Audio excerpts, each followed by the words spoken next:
right, so I'll get started. So welcome for this intro to R. Welcome to people on Zoom as well. So I'm Alice Paul. I'm an associate professor of biostatistics. So I'm in the School of Public Health down the hill, and I teach one of the R classes that we have at Brown. So I figured this would be a good topic to be showing with one of these workshops. And for those who just came in, the left is a QR code for attendance, and the right is the QR code for what I'm actually going to be showing here today. Once you've had, I'll come back to this slide in a second, but I also want to just share that the material from this, after teaching the programming course for a few years, I put it into an online book. So you do have also, the material I'm showing today is just modified from that book. I tried to take pieces from different chapters, but my goal with doing this, which was actually through a DSI seed grant, was to try to have our resource for students at Brown. It's specifically saying health data science, although obviously if you don't care about health data science, you have other applications you want to use it for, it still works. But being in the School of Public Health, I tried to focus on health applications in this book.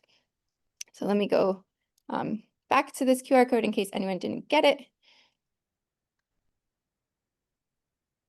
Okay, I see someone taking a picture.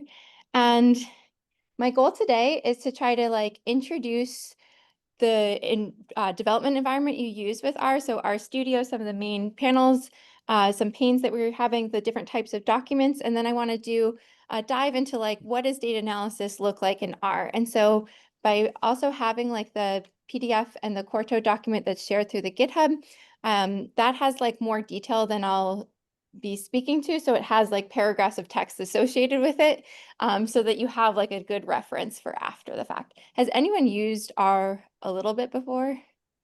A smidge? Has anyone used a different programming language? Stata? And what else do we have? Yeah, Python. Okay, so between those two, R is closer to Python. So it's the same type of programming language, but R is really built for statisticians and data science. So as someone who learned more of a traditional computer science background and then learned R, I now use R for all of my data science applications because I find it really intuitive for how to work with it, and that it's really set up for the things that I want to do. If I need to do something that's more flexible, I'll probably move more towards Python. So there's Stata, SAS, and SPSS online. Okay, excellent. So, oops. I'm going to now move to RStudio. So this is my RStudio environment. I'm going to hide the Zoom people. So when you open a document in RStudio is the main development environment that we use for R. It has the four main panes that we see here. And so these four panes are referred to as the source pane. So this is where the document has actually come up that I opened, the intro to R. And then in the bottom, we have the console pane. And so this is running the R console. So you can see when it runs the R code that it's running it here. We also have the terminal here. So if you need to go into the terminal to run something, and then you have on the right-hand side, my environment pane. And then on the bottom part is my output pane. And so there's a lot of different information that's coming up here. My environment is going to show me everything that I've done so far in terms of the objects that I've created. So for example, if I read in data, I will see that the data will come up in my environment now. So with R and RStudio, there's two main documents that we use in terms of types of documents. So this one is called a Quarto document. If you've heard of R Markdown, Quarto is the more modern version of R Markdown. So a Quarto document is a document that, like a Jupyter Notebook or R Markdown, integrates both text, which you can see here with some images, but it also has code blocks. So a Quarto document is something we might use if we're trying to write a data analysis report. This will allow us to integrate how we're actually using R with the results that we want to highlight in our own analysis of those. The other type of document that we have is just an R script. And so if I go to File, New File, R script, then an R script is only code. So these are the two main documents that we use, an R script and a Quarto document, which integrates text and code. When I am seeing this document here, it is at the top here, it shows that I'm going to convert this to a PDF. And so that's what's available in the GitHub repository, is that if I was to go and do render here, it will create a PDF from my Quarto document. And I could also do instead HTML, Word doc. You can also do slides as well. There's like presentations. And so there's different options for what we want to create with a Quarto document. So when we have code in R, what does that actually mean? And so I'm going to start by working with the R console at the bottom here, and I'm going to start writing in some code here. So if I just do 3 + 4, I see this output of 7, and I can do basic mathematical operations. So I can do 3 × 4. I can also reference some of the built-in functions, so exponential. So if I want to exponentiate something, or I might want to do like round of a number. And so these are some of the base functions that we have in R. And all of this is like doing some calculations, but nothing is being stored. And so when I start to actually want to save my results, when I think about my environment in R and running things, I start to create objects. So if I was to run x equals 3 + 4, all of a sudden in my environment pane, you can see that x has appeared. And so x is in my environment, and that's what we call an object. And in this case, it even shows my value. Is the text size large enough for people to see? A little bit bigger? There.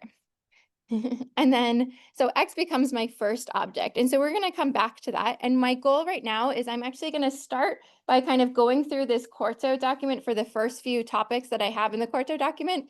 And then what I'm going to do is transition to an R script so that we can start to have more like flexibility. And I kind of want to just ask you guys some questions that we might want to explore with this data that I have as an example.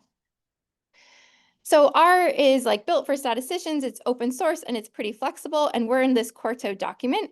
And when I get to a Quarto document and I see some code, I can run this code in this block by hitting the play button, and it will run all of the code just in this particular block.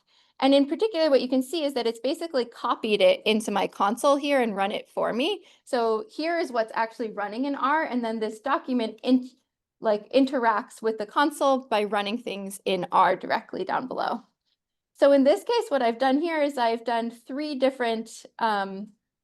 I've created 3 different objects: PCP physicians, special physicians, and the PCP to special physicians ratio, and to specialist ratio. And so when I did that, I've created 3 new objects in my environment. One of the things that's kind of funky about R is that they have a special assignment operator. So rather than using equals, we use this arrow, and that's the assignment, which says that whatever you've done on the right, which is just a calculation, we want to assign it to the name on the left. So the name is on the left and the value is on the right. And when I have this little C here, that's concatenate. That means that I want to create those values together. And so if we go over here, we can see that all of the objects that I've just created, X only had 1 value, but these all have 4 values. And so these are all a different type of data structure. They're a vector. So now we have these vectors of numeric values here. And then the first line here is is a comment, which means it doesn't actually run. We can just take notes on what we're doing. Questions on like the first steps of running some code here. Okay. We've got my basic operators. And then when we go to actually read in, so like we just created some kind of fake data, let's say, and now we might actually want to read in the data that we're going to be working with, which is this pane data that I have. So it's pane.csv. And if I would go to run this code here,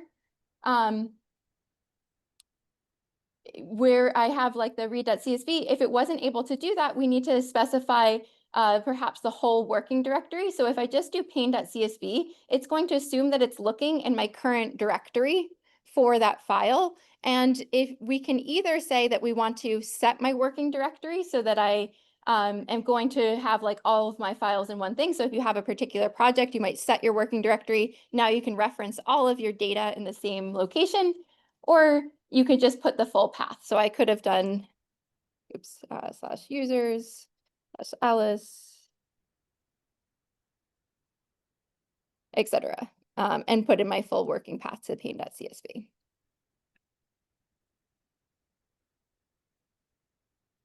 And so this is actually my first type of this is my second type of data structure. So I have that over here, I have these numeric values, and data now is a data frame. And so when we have a data frame, when we're working with data, the data frame is the natural data structure to hold that type of data. And so when we have data, it has a two-dimensional structure where every single row is going to correspond to an observation, and then every column will correspond to one of the observed variables. And so in this case, I have patient data with this pain data. So this patient num is our patient number. And this data looks a little funky. We have a lot of columns with a lot of zeros and ones. And so it's even like going beyond 50 columns, which is like the default that we can see here. And at the very end, there are some other types of variables. So for this data, one of the things that I might want to know about it is, for example, the dimension of my data, which I can get using the dimension function here. And this is telling me that I have 21,000 patients with 92 columns. And I'm going to bring up the data documentation for this data.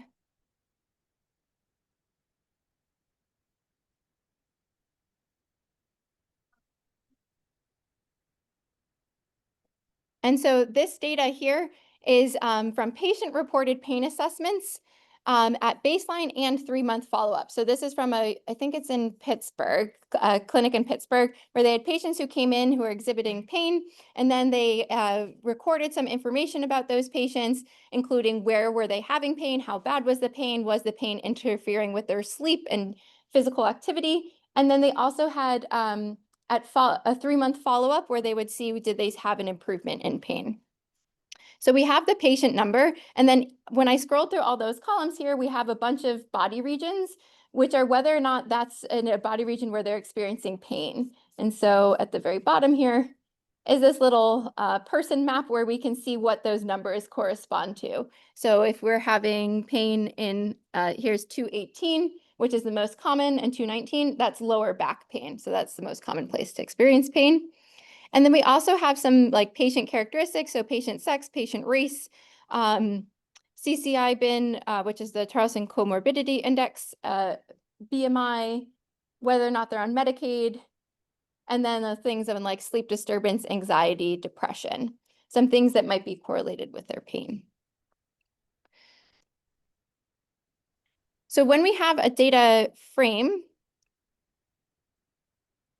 it's two-dimensional, and that means that in order to reference that data, if I wanted to subset that data, I can subset it by rows and by columns. And so I need to specify both rows and columns if I want to subset it. And so if I'm going to go over to my document here, let me see. Oops, this is an example. Oops.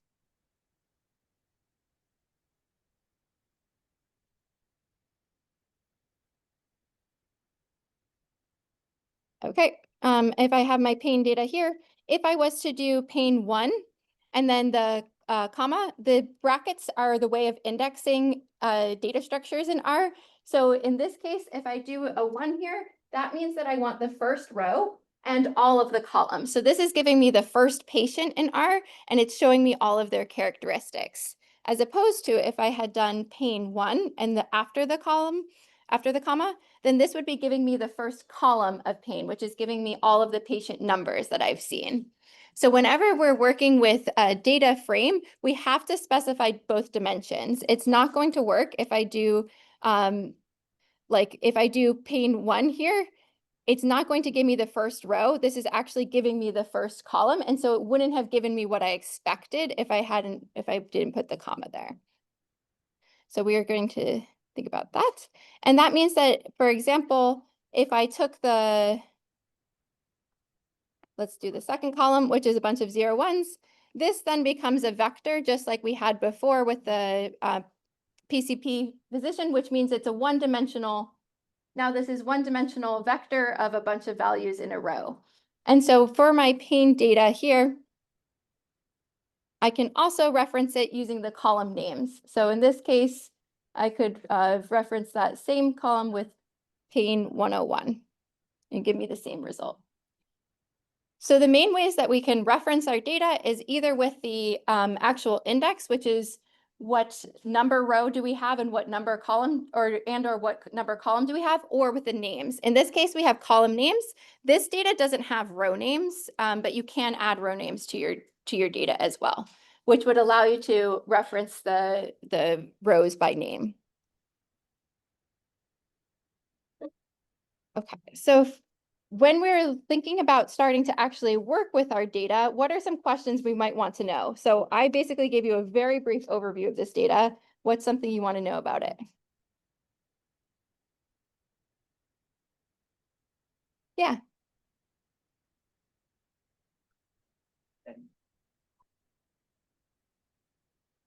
Yeah, so do we see a different proportion of men and women in this data set? So that leads perfectly into what I was going to think about next, which is actually like column summaries. So right now I've given you this, like just printing one row of the data, but that really doesn't tell you much about the data in terms of the distributions we see. And so one of the things we might be interested in is to just start looking at data columns and summarizing those data columns.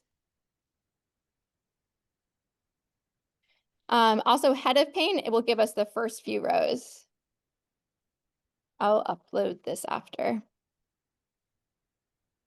So you asked about what we would say is a categorical variable, which is patient sex. So if I was to look at patient sex here, this is going to be, if I looked at the first few values, we can see that it takes on values male and female. And so it's categorical in that it can only take on a few different categories, unlike, for example, sleep disturbance, which is a continuous variable. So when we have something that's categorical, we have two ways of getting the summary here. So if we were to do the summary, the default summary function, this is just going to tell me not that much information. It's going to tell me that this is character, which is categorical. And if we instead we do the table function, this will give me the counts across those 21,000 that we have 13,000 female and 8,556 male. If we want to convert that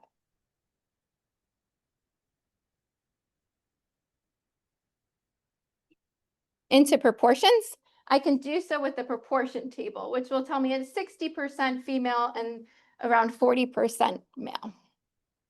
So if you've given me one of the categorical variables, what's another variable I might want to look at? Let me print the names.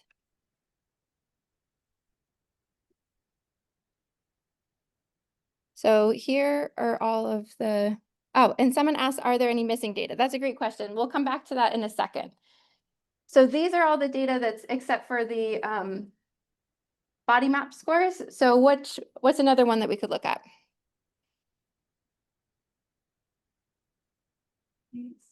Sorry? The race, yes. And that's another example where we would be able to look at that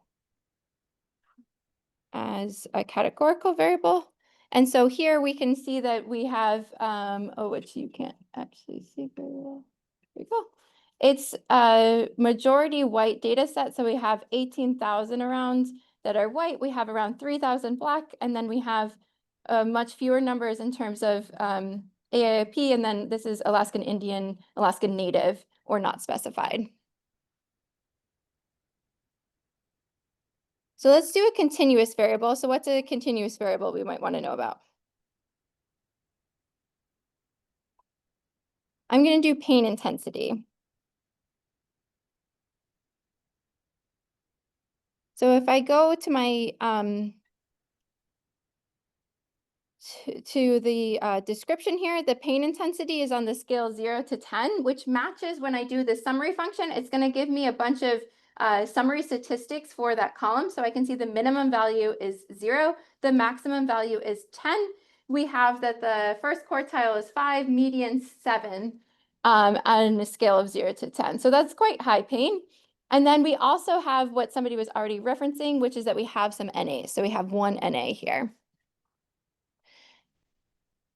This gives me a summary where we just have like summary statistics and it's printing it. If I wanted to actually plot it, I could, for example, do a histogram.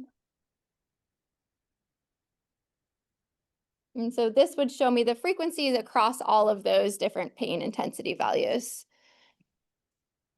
We get this nice histogram. Let's do the missing data because that's a good one.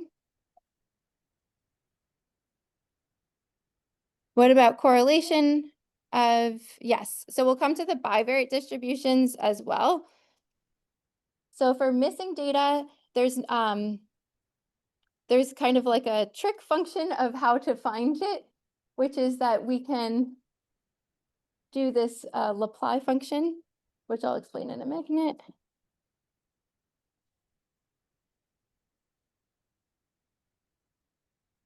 And so what this is doing is that is.na is our function to determine whether or not something is NA. So if I was to look at like the pain of, if I just do one of these columns, let's do patient sex.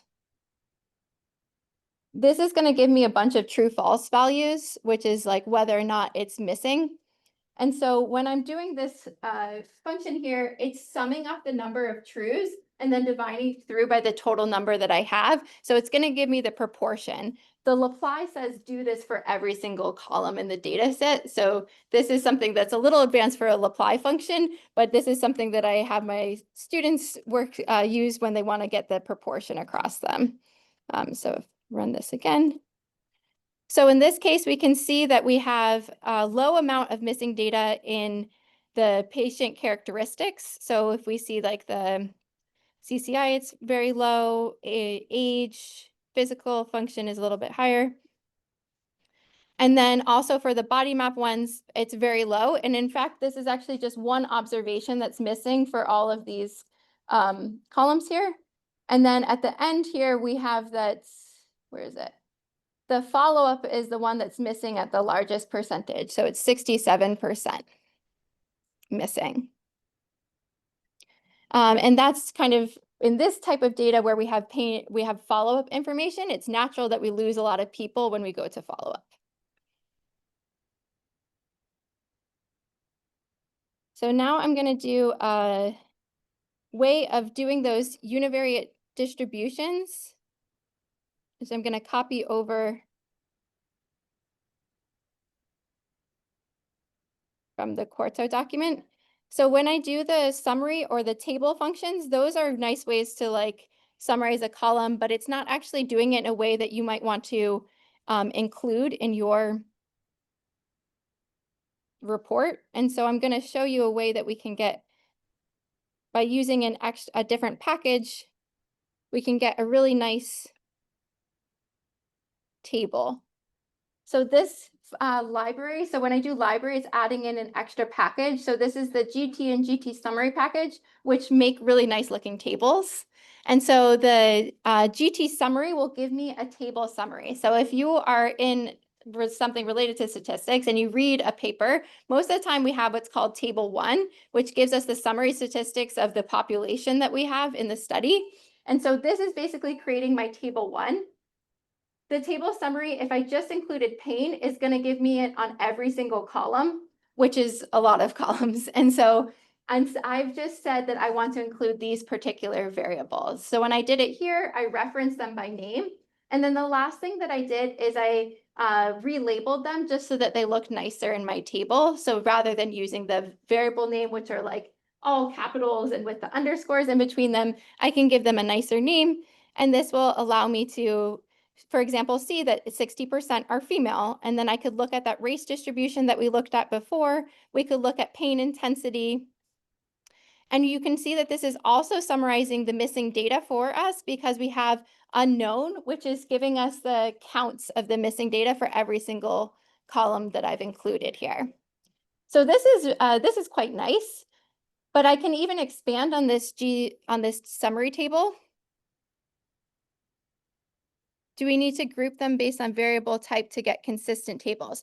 Oh, that's a great question. So if we had a variable that is numeric, it's going to automatically do it as the median here, and then the interquartile range. So for age, the median is 57, the interquartile range is 46 to 88. And if it recognizes it as categorical, it's going to do it as in the percentages and break it down by the category. I'm going to actually update this so that yeah.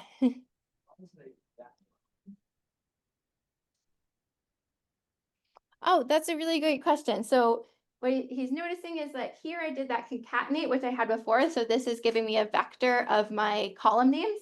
And here I have the list. And the reason that we use a list here is because I have this equals. So for each one, I'm assigning it what its corresponding thing is. It's a little bit like a dictionary in Python to use that.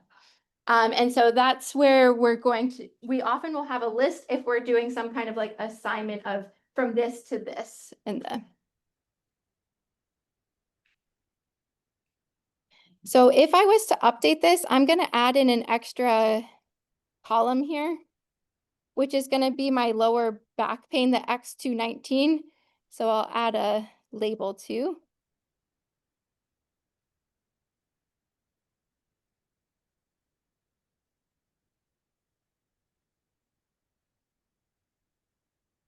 Ah, darn, it actually recognized it as not numeric. So by default, I wasn't sure if it would recognize that it's actually a categorical variable, but it did. But now I'm going to pretend that it didn't do that. So I'm going to pretend that this actually came up and it said like, oh, it thought it was continuous, but it's actually categorical. Oh, here's a good one. Pain intensity average. We could change that one.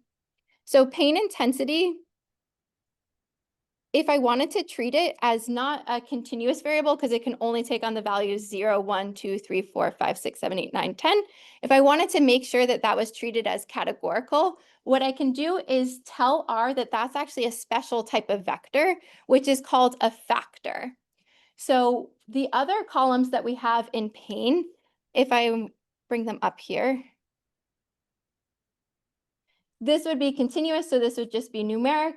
Where I have female, male, this is character, so it's like text, and same with race, so that will automatically be recognized as categorical. But what if I have something like pain intensity where it's numerical in nature, but I want it to be recognized as categorical? Then what I can do is convert it to a factor.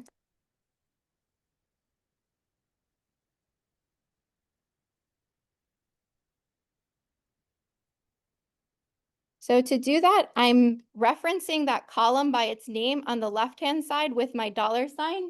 I could have done this also by doing it with the indexing. So if I wanted to, I could do it like this as well, which would be saying I want this as the column because the columns are always in the second dimension and I'm giving it a name. I'm using the name to reference it. And then on the right-hand side, I'm using the factor function to convert this to a factor. And so when I do that, I can get the levels, which tells me all of the possible values it can take on. So 0 to 10. And now if I did my table summary, what I will see is that it will do it in percentages across those categories. So that's a great thing to check at the beginning, like when you load in your data is, do I have missing data? Are my columns represented in the way that I expect them to be represented? Are they categorical or are they numeric? Okay, let me also build on a little bit with this example here. And I'm gonna copy this over. So in this case, I'm creating a new column and I'm using that is NA function that I had before in order to create a column which is has follow-up. So what I want is that has follow-up is true if they do have a follow-up value, and it's false if not. And the reason I want to create this is because I want to be able to stratify my data, because my hypothesis is that people who have worse pain are less likely to be seen at follow-up. And so I'm going to create this new column has follow-up. I have this exclamation mark. Does anyone have a guess what the exclamation mark does? So let's think, if I did is.NA pain intensity follow-up, if it is NA, it's going to be true, which is actually that it doesn't have follow-up. And so if I wanted to reverse that association, the not says flip the value. So if you're true, you're false. If you're false, you're true. And so the not here is doing a little bit of work to make sure that this has follow-up has the correct interpretation that I actually wanted. And I can look at those values. So for like the first 5 values here, I have that they're all true. So they all had follow-up. And the reason I wanted to create this is now I can update my table, and I'm going to do by, which is has follow-up, which allows me to stratify my table. So now I'll get my summary statistics for each group. And so it will give me the distributions between these two groups.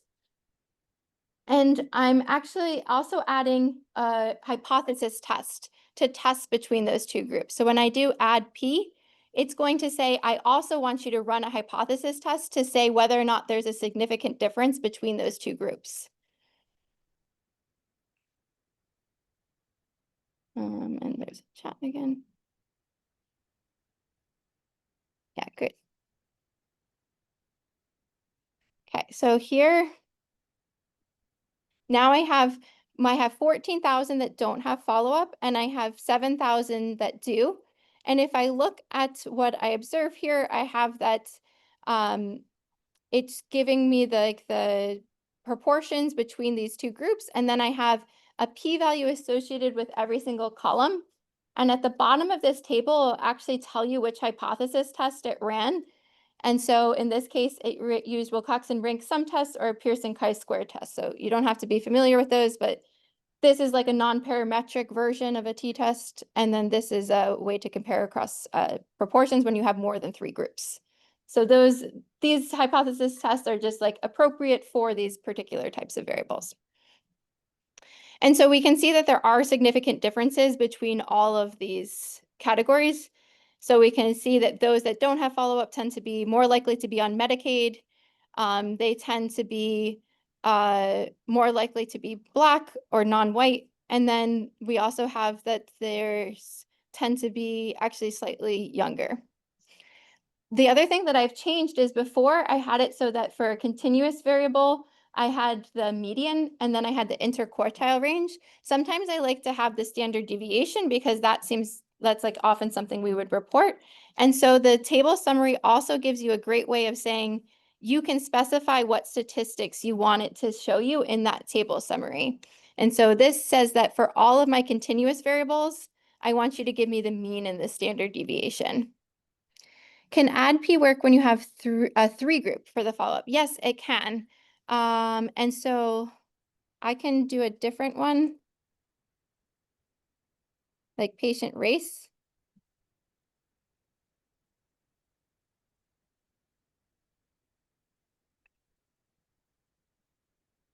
I think I got an error because I still included patient race as a variable in here. And so in this case here, I can have that it did the hypothesis test. The only one it didn't do was for this last one with the pain intensity.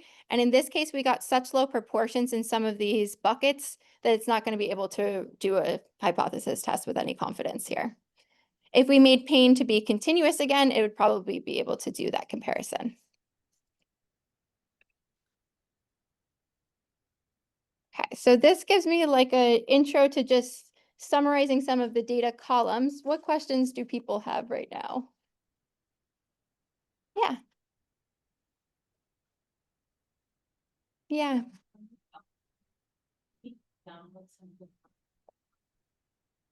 Great question. So when I was doing library GT, I already have that loaded, and actually in this packages thing, you can see all the packages that you have loaded. So for example, I could see that I have GT and GT summary, and then the check mark here is telling me that I've actually loaded them into R.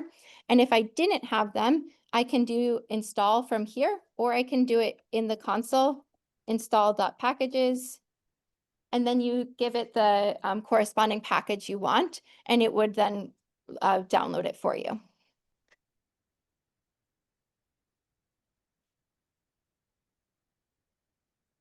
How to count the number of areas with pain for each case?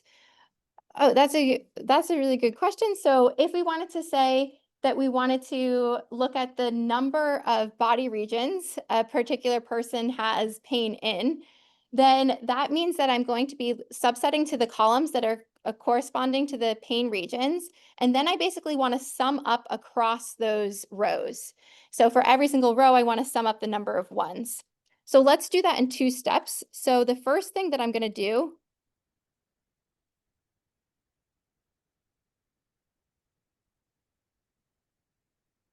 is I want to subset my data only to the body regions. And so if I look at the data that I have here, one of the nice things is that all of these are in a row. So it's going to be the column 2 to column 75 here.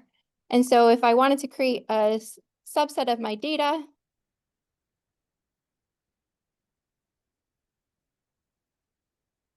when I do the 2:75, it says take all the numbers between 2 and 75, including the end. And so this will give me a data frame, and I can open it here, with only those body region variables. So none of the other ones have been included. You might have noticed one thing that's different if you're used to Python. What's the indexing in Python? What do you start with? 0. And in R, we start with 1. That's really tricky to go back and forth on, so it's a little bit you have to remember. The other thing is that R will always include the last one, whereas like Python, if you do like range, it's not going to include the last value. That's another thing that is a little tricky if you're going between languages. So in this case, we got all of those columns, the body regions. And now to sum across each row, well, I could do something like using the sum function, and then I could take the body regions, and I could get the first patient has 4 regions where they experience pain, but then I'd have to repeat that a bunch of times, and I have 21,000 people, and so that's a lot. And so this actually relates to that apply function I had before. Apply is like a really nice function to learn about, because what it does is it allows you to apply a function in a dimension. So if we want to apply a function by rows or by columns, we can do so. So I'm going to tell you the different arguments, and then I'm also going to show you the main thing I always use when I need help in R. So if I have a new function that I'm trying to get to know, the question mark apply will bring up the help for me on the right-hand side, and that's incredibly helpful. So in apply, we can see that we're given the main arguments are x, margin, and function. X is an array, including a matrix. So this is going to be our data frame in this case. Margin is telling it, do I want to do it across rows or do I want to do it across columns? So 1 is the first dimension, which is rows. 2 is the second dimension, which is columns. And the last thing is the function to apply. It also is the case that for all of these, it will give you some examples if you wanted to, like when you go to the help documentation. So in this case, I'm doing sum across the rows because I did the first dimension in body regions. And that gave me this vector where, for example, I could do a histogram here to see what's the distribution on the number of body regions people have pain in.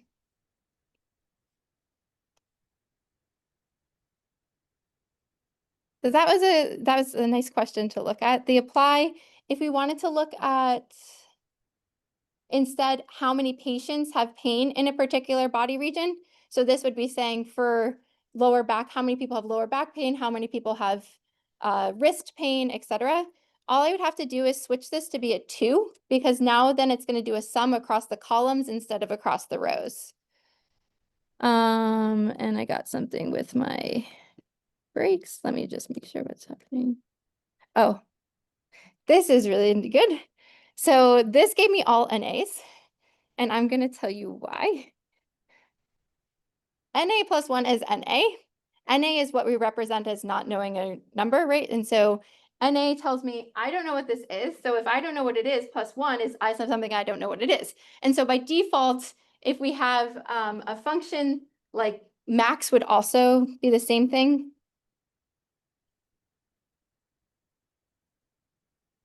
If I do max here, it's going to be NA because there are NAs, so then I don't know. There's a nice argument, NA.rm, which is remove the NAs is equal to true. You can add that to most functions and it will remove the NAs before doing the processing. So there is a way to remove the NAs. And so in this case here,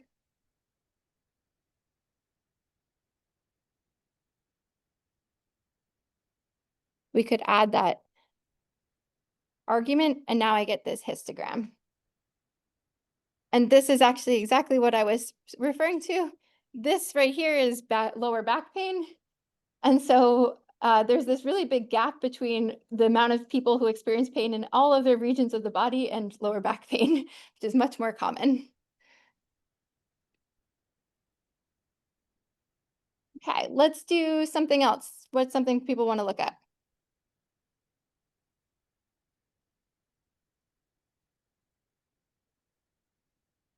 Do you want to see some more plots? So this is a distribution of one variable. Let's look at some other variables, and then let's look at the correlations of those. So if I have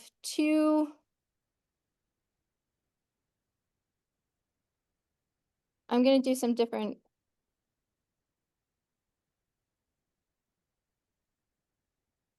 types of EDA we might want to do. So we have two categorical variables. So let's say patient and sex. We can actually use the same function, which is table. And that will allow us to find those numbers by category. We can also plot those numbers as well. For example, we could do that with like a bar plot. So if I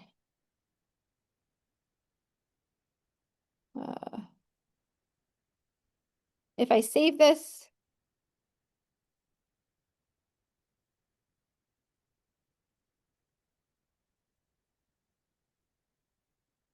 this is not well ordered, and because the numbers are quite small, it's hard to see, but this is showing us the proportion between male and female across each of the different races here. So that's one type of plot, which is a bar plot. Let's do two continuous. So if I wanted to look at two variables that are continuous in their relationship with each other, the base plot function, which is just plot, will work. So I'm going to look at something like depression and physical function.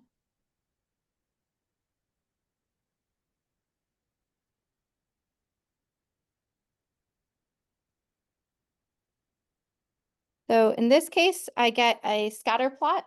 So because I have two continuous variables, it will recognize it should be a scatter plot. And we do see that there seems to be some kind of negative correlation here, where we see that as you have a lower physical function, that's associated with slightly higher depression. And if I wanted to actually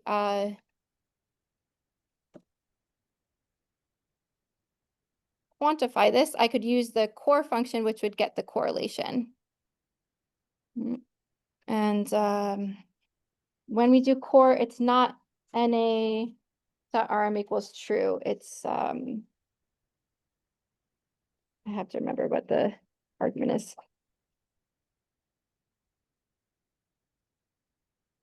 Complete observations. So if because I can't remember it, if I went to question mark correlation, I can go over here, and then what I'm looking for is this use, which is by default, it's going to use everything, including the NAs. and I can instead use complete observations, which means that there are no NAs. So if I add that to here, it'll give me that this is the correlation minus 0.37. And then I could also do a plot.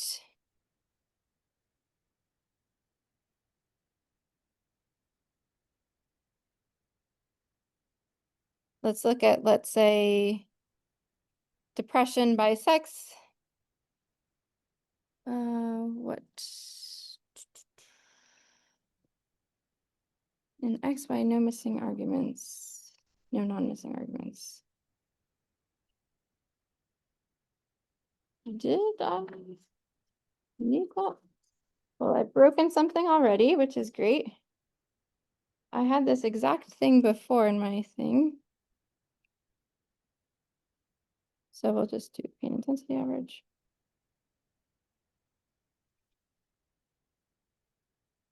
I actually have no idea why that's not working because it works in the example code that I gave you. Error in plot window. Oh, I think I know why it is, actually. Can I try it again and see if it'll work? No. Okay, so we'll have to come back. I'll have to come back to that. My thought is that sometimes if it can't display it to the right precision because my window is quite zoomed in, then it won't actually display it here. But I'm not sure why it's not coming up. We wouldn't have a nice, if we did this, because one of them is categorical, what it will default do is not a scatter plot because we can't define a scatter plot. It's going to do a box plot. We could try if box plot will work. Nope. And so for the categorical and continuous, we could do that.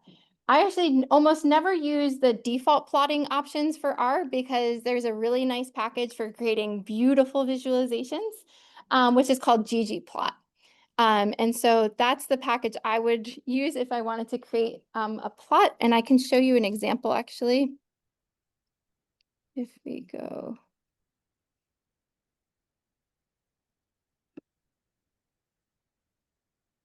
here.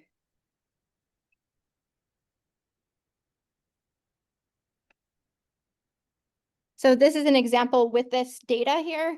So with ggplot, it allows us to have a lot of custom options for creating these figures. And so here's an example where I'm plotting for every single pain region, the average pain of the patients that have pain in that region. And then we have the proportion of patients that selected that region on the x-axis, and then they're colored by the corresponding region of the body that they're located in. So there's some nice plots here. And actually for ggplot, this is like the package that's used, for example, with the Wall Street Journal, Washington Post, they use like ggplot for a lot of their plots. And so that's cool to see because a lot of times we can take one of them and we can replicate it in class. What questions do people have in terms of what I've shown so far? Yeah. Great question. So when we do the plots, and let me actually do the one that's working, then we have extra arguments that allow us to update the plot to look nicer. So for example, xlab is going to give me my x-axis, so I could make this be physical function. YLab is going to be my y-axis, so I could do this as depression. And then we have other things like we can add in like the color.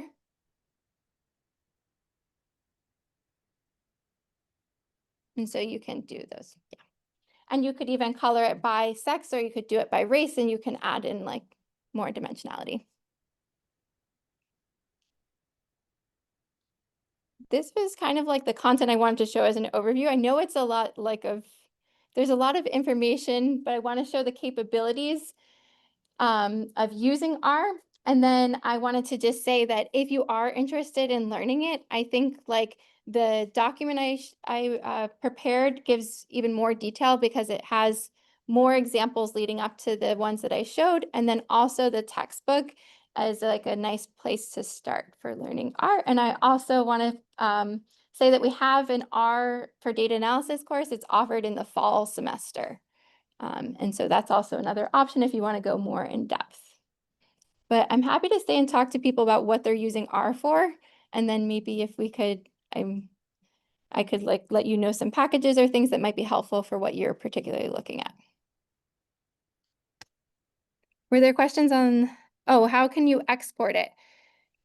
So there's an export button right here actually, which allows you to save as the image.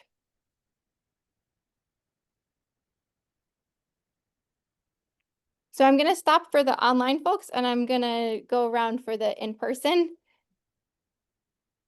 Is the course in R offered online or in person? In person. Yes. So if folks online have any other questions, you can also email me and I'm happy to get in touch.